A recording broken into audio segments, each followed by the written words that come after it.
All right, so what we have here, we have my 2007 Tahoe, and I'm going to tell y'all how I took a vehicle that was perfectly running fine and made it inoperable. I've owned it about 5 years now. I've put 2 transmissions in this truck. First time I had the transmission rebuilt, I had it rebuilt at about 120,000 miles. Then I had the transmission rebuilt again at about 140,000 miles because the torque converter went out and it destroyed my transmission. Today, video is going to be about addressing this lift kit that I put on here.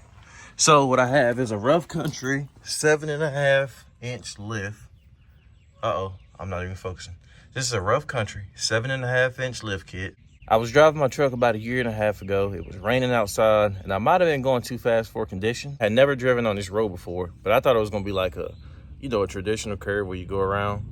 But it was like a U-shaped curve, and my truck slipped off the road. And whenever I slid off the road, I hit the ditch with the driver's side, and it pushed everything, the wheel, the lift, everything back to the fender. I actually messed up my valve stem on my wheel, so I had to get that valve stem replaced. So this is the price you have to pay when you take your vehicle off-roading with a Rough Country lift kit. These lifts aren't really made to go off-roading. And the accident that I had, that was a hard impact. But I have my brand new cross members. I have my upper control arms. The lower control arms actually are on their way. They should be here tomorrow. And I don't know what's in here. I can't remember. It's probably, I don't know. We'll open it up in a second. I'm not sure. So we're gonna do a little unboxing here. I have me some new cross members, Rough Country, to replace my old ones that's on this truck because they're bent. And I'm gonna pull those off and show them to you. I have not pulled those cross members out since I wrecked the truck. Only thing I have done was replace the driver's side strut and ball joint. That's it. It's popping on the front end, so I wanna go and address that.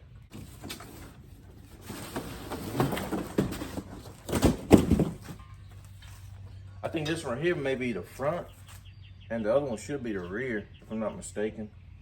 Messed around, and I stripped my brake caliper bolts. So these are my new brake caliper bolts for the driver's side. Another rookie mistake.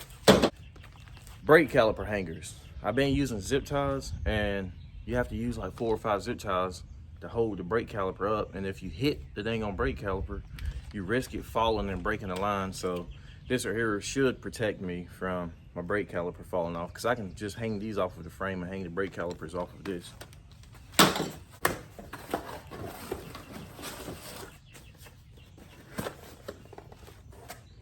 All right, so we got a new steering knuckle. I'm going to replace this because my steering knuckle is busted. I said I'm gonna replace everything. Fuck it. Might as well. These are my tie rods. New tie rods. My other ones are busted, so I'm replacing both driver and passenger. I've always been told if you replace one side, you might as well replace the other, because if that side go out, the other side ain't too far behind. So I live by that.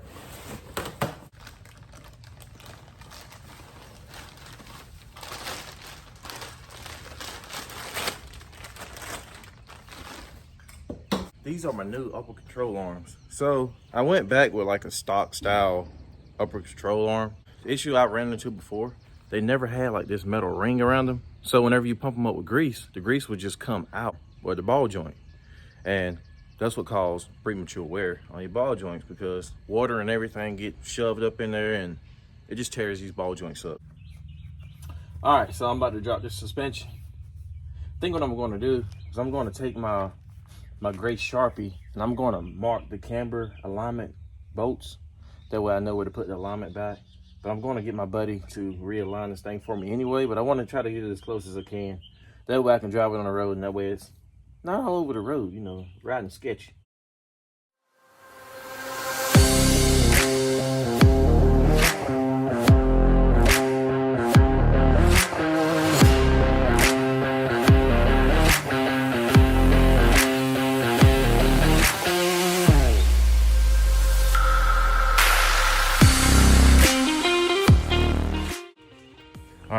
It's a mess out here. I got everything taken out on this side. Only thing I need to take loose now is the tie rod. I'm gonna remove that, and I'm gonna repeat the same process on the passenger side. It's the same exact process. I'm gonna repeat that. Then I'm gonna pull those cross members out, and I'm gonna put these in. But I'm gonna do a side-by-side comparison just so I can show y'all exactly how bent the ones that's on the truck. See, this right here is a prime example on why I wanted to go ahead and just replace everything. Look at this. Now, this tie rod is only about 1.5 years old. This is on the passenger side, so this isn't the side that got into the accident. But I'm starting to wonder, are my angles off? Like, is this supposed to have that much angle to this upper control arm or no? I want to know why I keep busting these ball joints like this. I'm thinking it's the angles are off, but it's not supposed to be doing that, because that's the whole point in having to drop brackets on everything, to avoid all these weird angles. Somebody must be moving. All right, so I got both driver and passenger side taken out. It's a mess out here. I'm dreading. This is the part I hate, having to clean all this mess up. But I'm gonna do a side-by-side comparison. These are the brand new cross members that I purchased, and these are the old cross members. But look, if I put my square beside it, you can see how far it is. It's supposed to be touching, but it's not. See how this is all flush? This isn't. This was the worst one. And then this right here was the back side. I think it needs to be flipped. Hold on a second. And this is the rear cross member. You can see how it's bent here. Right up in here, it's bent. It's supposed to be straight like this. I'm going to pick back up tomorrow whenever my lower control arms get here. But I got my upper control arms in. I got to get me some grease fittings, because I don't know if they forgot to pack them or they didn't come with them or what. But I'm gonna wait until my lower control arms get in here before I put the grease fittings in. Same thing with this side. Got my new cross members in here. I had to trim the front side just a little bit to get it to fit, but they're in there. They're fitting like a glove. So I'm just gonna leave everything like it is till tomorrow. And then I'm get the control arm and everything installed, and then that'll wrap it up. Oh, let me show you one more thing. I got my new steering knuckle in there. That was a pain in the ass, but it's in. I shouldn't have to worry about it no time soon. Guess the last thing to do will be rear shocks. About to order me some new tires for the rear. Actually, the ones that's on the front of my truck, I'm gonna put them in the rear. Take these off and buy some brand new ones and put these in the front. I'm gonna have me a brand new truck. I figured out how to properly tow this trailer. Have to use my towing haul. I never used towing haul before because I didn't like the way it kept it up and higher up in the RPM. But I pulled this trailer all the way to Greenville, South Carolina last weekend. I didn't have any issues whatsoever. I was actually able to keep it on cruise control for at least half of the trip, for about 2 hours straight. I kept it on cruise control, and she towed like a dream, believe it or not. But I got a heavy duty transmission cooler in here. It's True Cool 40K. That thing works wonders. I'm pulling this trailer fully loaded. The temperatures usually don't get around, they don't get above about 160, 180 degrees. 24-foot V-nose enclosed trailer. Put my race car in there, and it tows it. Only problem that I have is it's squat. All right, we're back at it again. So, got my new hubs on both of my spindles.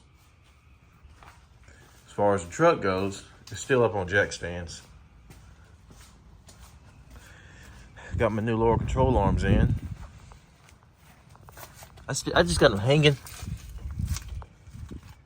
as of right now. But I think what I'm going to do is I'm just going to bolt everything up where it's supposed to be. And then I'm going to tighten it up. Passenger side still has the factory strut. That's the only thing that I didn't replace in this whole truck on the front end. But those new brackets look phenomenal. I got me a grease fitting assortment kit, because you never know when you need some grease fittings. Because sometimes you buy things and they don't come with the grease fitting. So I got all the sizes. Well, I should be all that I need. I shouldn't need no more than this. I also bought me some brand new lug nuts. This is what they are, just in case y'all wanna. They're 14 by 1.5.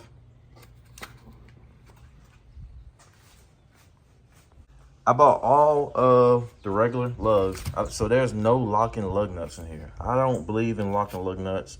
I'm a firm believer that only a lock keeps honest people out, okay? So if a thief wants your wheels bad enough, he's going to get it. All I want to do is finish this shit. This weather won't let me be great. This right here has been a total disaster. It's supposed to be like a one-day job, but it turned into 2 weeks. It's been about 2 weeks. And I found these cross members here on Marketplace, and I got a great deal. I only paid $100 for them. Brand new, fresh out the box. Nothing's wrong with them at all. Only problem is the holes don't line up. So the top hole and the bottom hole are symmetrical, but they're supposed to be offset like these. So when I went to put the cross members on, I couldn't get my camber adjustment correct on my truck. So I'm gonna show y'all right here. At the top of my control arms, I was all out of adjustment. So I got the new cross members in. So this is the second set I purchased. I bought these straight from Rough Country. It took about 5 days to get here, but they're finally in. I got everything buttoned up. Everything's finally greased up. Both sides. Only thing that I didn't replace was that passenger side strut. Now that's the only thing, but everything else is brand new. This video here almost spiraled out of control. Check these new taillights out. So I told you I was gonna get some new taillights. The chrome wasn't it. So I went ahead and replaced them with these. Got me some fresh set of rubbers on the front. I got them big Meech Larry Hoovers. You heard me? I still need to put some on the back. I'm about to try to polish this truck. I'm gonna try to buff the whole truck. I might try to delete that front badge or just simply replace the grill. I don't know yet. Brand new tires. I didn't replace the ones on the back yet because they still got a little life in them. Let me turn these taillights on for you one last time. I'm so excited. Don't mind this dirty truck.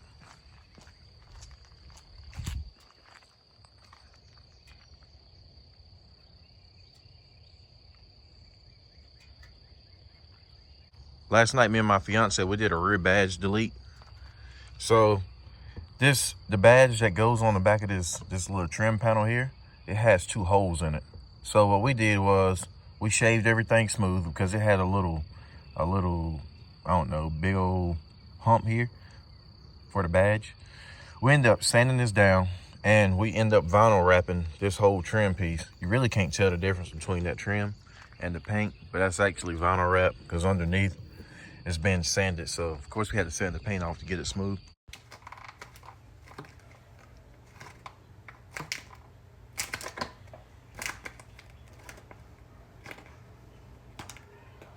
Can I have your feet right here? Okay.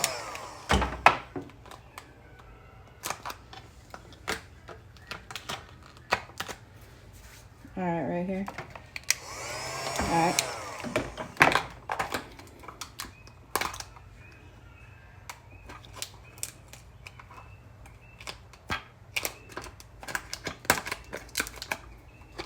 All right, so we're gonna relay this. So just heat this whole area up. Let me know when. When?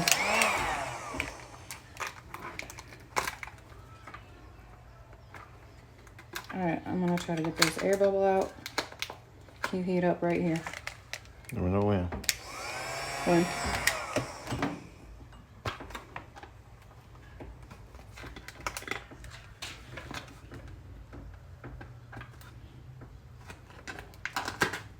Can you get right here? When?